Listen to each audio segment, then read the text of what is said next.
आज की डेट में अगर देखा जाए तो जो जावा आप सीखने आए हैं वो आप इस तरह के प्रोग्राम बनाने के लिए सीखने आए हैं।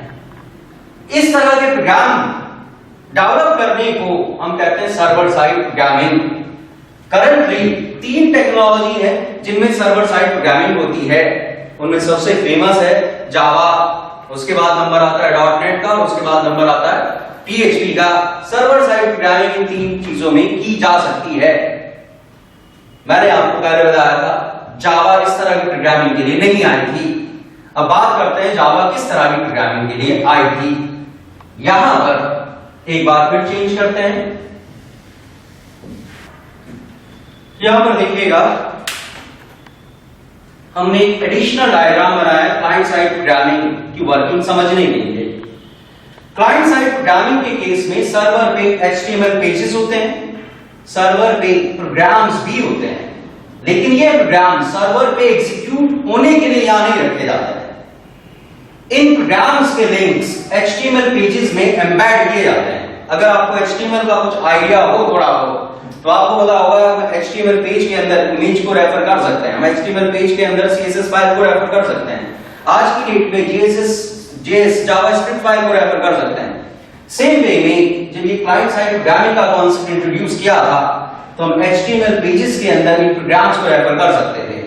सन माइक्रोसिस्टम ने इन प्रोग्राम्स को कोई नाम दिया था जब पहली बार ये कॉन्सेप्ट इंट्रोड्यूस किया गया था।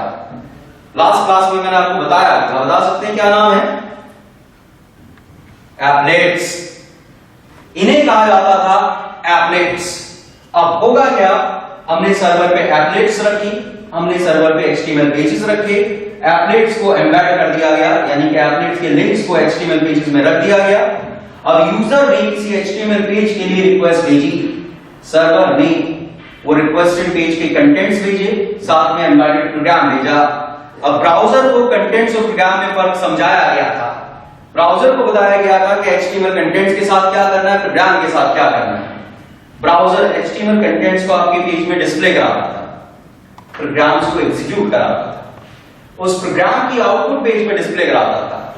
इस प्रोग्राम की आउटपुट पेज पे कोई UI जनरेट करती थी, कोई button, label, text field, combo box, कुछ भी बनता था इस प्रोग्राम से। जब आप उस कंपोनेंट के साथ इंटरेक्ट करते थे सीधे प्रोग्राम रिस्पॉन्ड करता था।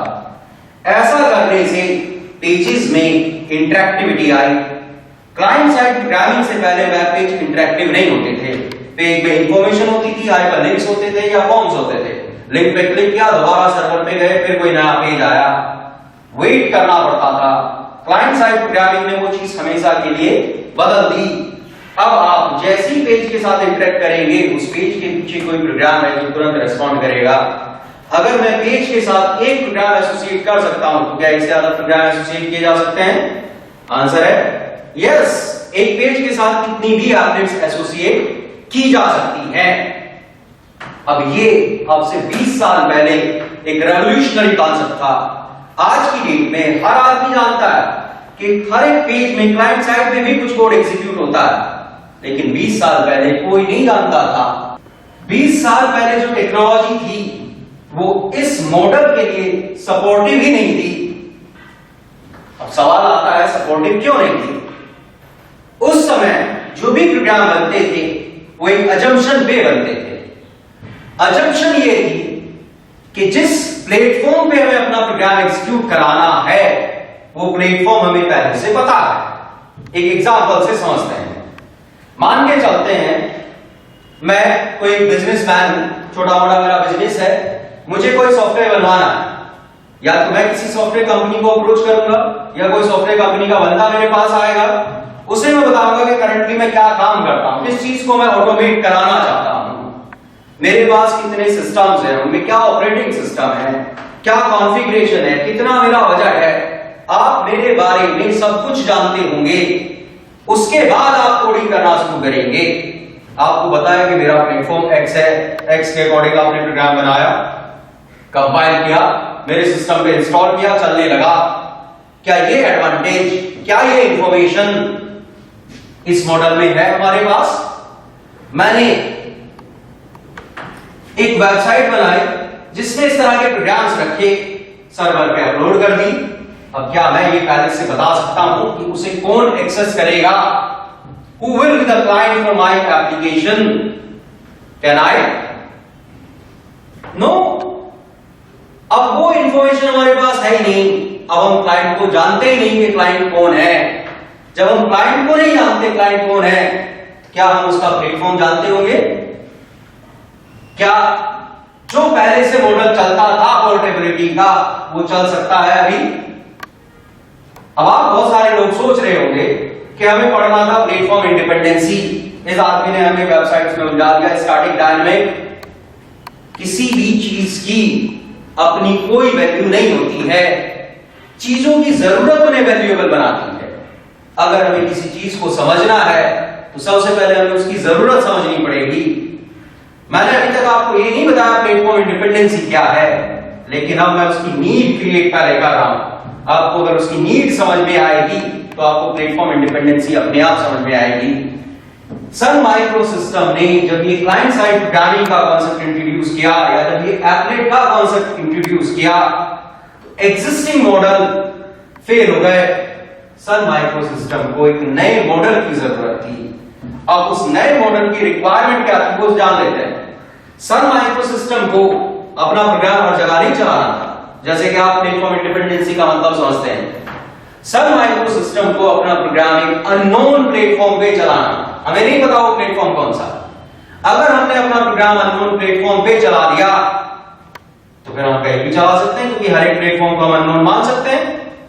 कितने लोगों को फर्क समझ में आता है दोनों चीज में? अगर मैं कहूं हर जगह चलाना और मैं कहूं अननोन पे चलाना, फर्क है। यहां पर हमें क्लाइंट की नहीं पता, मीन्स हमें अननोन प्लेटफॉर्म पे प्रोग्राम चलाना है। अब सवाल आता है, सन माइक्रोसिस्टम ने ये अननोन प्लेटफॉर्म पे प्रोग्राम चलाने के लिए क्या किया? वास्तव में सन माइक्रोसिस्टम ने सारी चीज, पूरी टेक्नोलॉजी नए सिरे से बनाई। अब नए तरीके से उसे सारी चीज क्यों बनानी पड़ी वो समझते हैं। उसके लिए हमें पहले जो एग्जिस्टिंग मॉडल है उसे डिटेल में समझना पड़ेगा। नई चीज कौन इन्वेंट कर सकता है? जो एग्जिस्टिंग सिस्टम को अच्छे से समझता हो, या जो एग्जिस्टिंग सिस्टम के बारे में कुछ भी ना जानता हो? कौन? जो एग्जिस्टिंग सिस्टम को अच्छे से समझता हो। एक ऐसा मॉडल डिवाइस करना था जिसका यूज करके वो एक अननोन प्लेटफॉर्म पे अपनी एप्लीकेशंस एग्जीक्यूट करा सके। उसके लिए उसे प्लेटफॉर्म से इंडिपेंडेंसी चाहिए। वो तभी हो सकता था जब प्रोग्राम के एग्जीक्यूशन का किसी प्लेटफॉर्म से कोई लेना देना ना हो। उसके लिए सन माइक्रोसिस्टम को सबसे पहले यह पता लगाना था किसी प्रोग्राम की किसी ओएस के ऊपर या किसी प्लेटफॉर्म के ऊपर क्या डिपेंडेंसीज होती हैं। आप सब लोग प्लेटफॉर्म इंडिपेंडेंसी को कभी नहीं समझते। अगर मुझे प्लेटफॉर्म इंडिपेंडेंसी समझनी हो तो मुझे पहले प्लेटफॉर्म डिपेंडेंसी समझनी पड़ेगी। जब तक मुझे यह नहीं पता होगा कि डिपेंडेंसी क्या है, मैं डिपेंडेंसी समझ ही नहीं सकता। आप ऐसे समझिए, एक आजाद आदमी है, एक गुलाम आदमी है। मुझे यह जानना है कि आजादी क्या है। कौन ज्यादा अच्छे से बताएगा, आजाद आदमी या गुलाम आदमी? गुलाम आदमी वो हर रोज हर क्षण आजादी की जरूरत को महसूस करता है। आजाद आदमी ने कभी जरूरत महसूस नहीं की, उसे सारी चीज फ्री में मिली, वो उसका मतलब ही नहीं समझता है। सेम कॉन्सेप्ट, सेम लॉजिक हमें अप्लाई करना है प्लेटफॉर्म इंडिपेंडेंसी समझने पे। प्लेटफॉर्म इंडिपेंडेंसी समझने के लिए पहले हमें प्लेटफॉर्म डिपेंडेंसी समझनी पड़ेगी।